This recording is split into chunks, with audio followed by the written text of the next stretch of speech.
Tubahaye ikaze kuri Hospitality TV Rwanda, tubashimira kuba mudukurikira. Uyu munsi ngiye kubereka uko wakora ifiriti mu buryo bubiri. Turatangira duhata ibirayi. Urafata ibirayi byawe bihate neza. Ushobora gukoresha pira cyangwa ugakoresha icyuma gisanzwe. Hanyuma warangiza, iyo wakoresheje pira ufata akuma ukagenda ukuramo biriya pira itashoboye kuvanamo. Ukabikuramo neza utacyobora kugira ngo utaza kukibazura. Tuba turi kwirinda ibyo bita wastage. Ugomba guhata neza utabyobora. Warangiza ugafata ikirayi cyawe ukacyoza neza. Wamara kucyoza ugafata cutting board yo gukatiraho. Mbibutse ko cutting board ubanza kuyishyiraho agatambaro kugira ngo itaza kunyeganyega. Hanyuma ugakata ikirayi cyawe. Ifiriti y'uburyo bwa mbere ndi bubereke, turaba twayikasemo utubatone cyangwa se imwe abantu bamenyereye yo gukatamo utuntu tureture. Gukata kuriya tureture. Warangiza ngo ukure uko tumeze ukadushyira mu mazi. Ukatwoza neza kugira ngo starch iveho.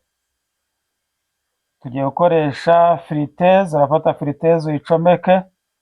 Numara kuyicomeka uregere mu 180. 180. Hanyuma ufate friteze usukemwo amavuta. Usukemwo amavuta kugeza wenda nko muri 3/4. Birabujijwe kuzuza friteze kugira ngo itaza gutuma amavuta atakara ku ruhande. Hanyuma nurangiza urebe neza, ucane friteze. Urabona ko agatara kari kwaka, biriya ni byerekana ko umuriro ugiyemo. Kugira ngo tumenye ko amavuta yahiye, kariya agatara kaba katakiri kwaka. Hanyuma za firiti zawe uzoze neza, uzishyire ku kantu, uzidrayininge kugira ngo amazi avemo. Unacuguse kugira ngo amazi avemo neza, tutaza gushyirana n'amazi muri friteze.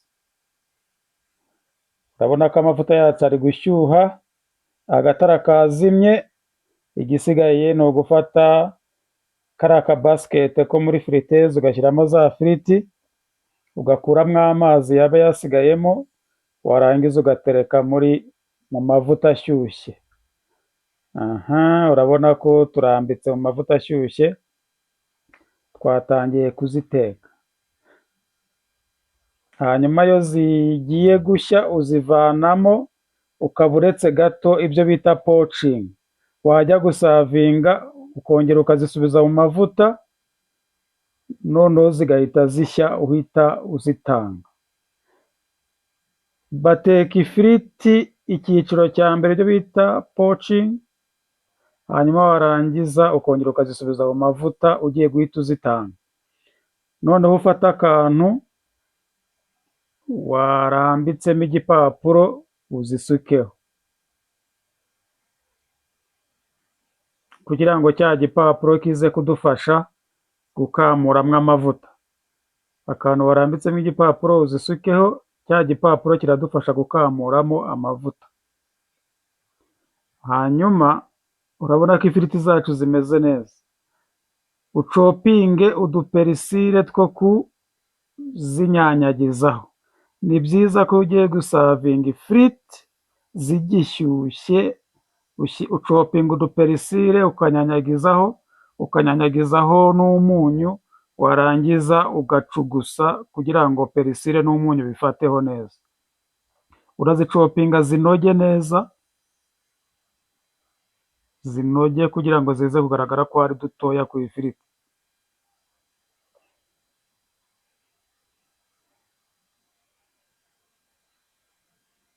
Ahangaha perisire zacu zanoze ku kigero dushaka, urazishyira mu kantu.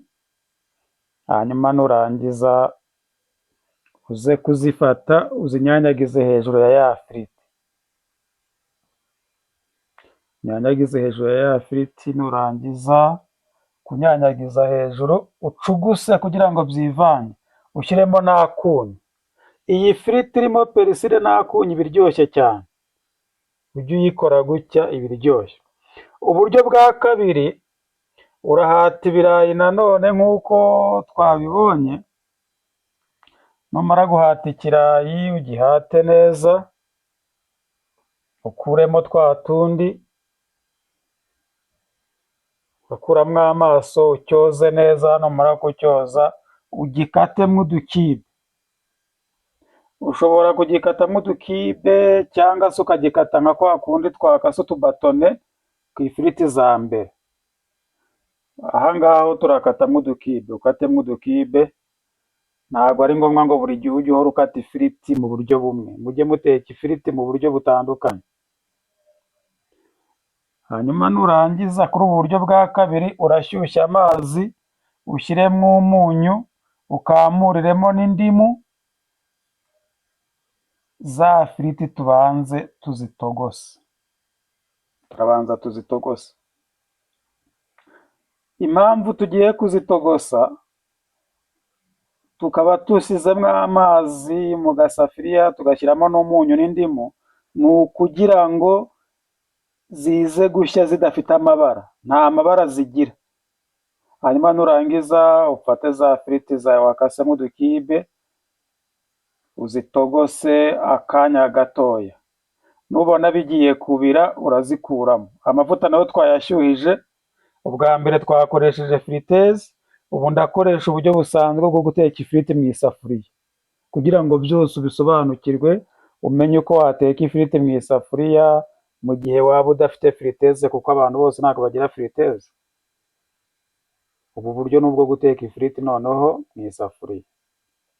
Urapima ko amavuta yahiye, ushyiramo agafiriti, nubona biciciye ushyiremo.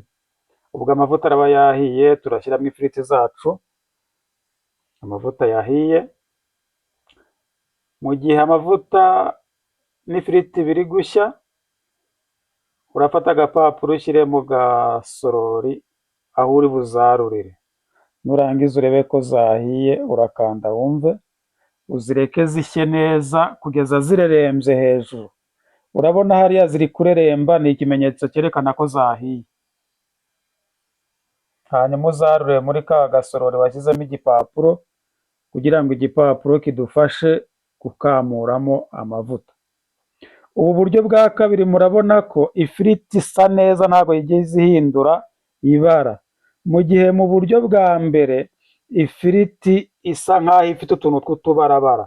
Mujye mukoresha rero uburyo bwa kabiri, aho ubanza gutogosa ifiriti, warangiza ukazitogosa mu mazi arimo umunyu na vinegere cyangwa se ji y'indimu.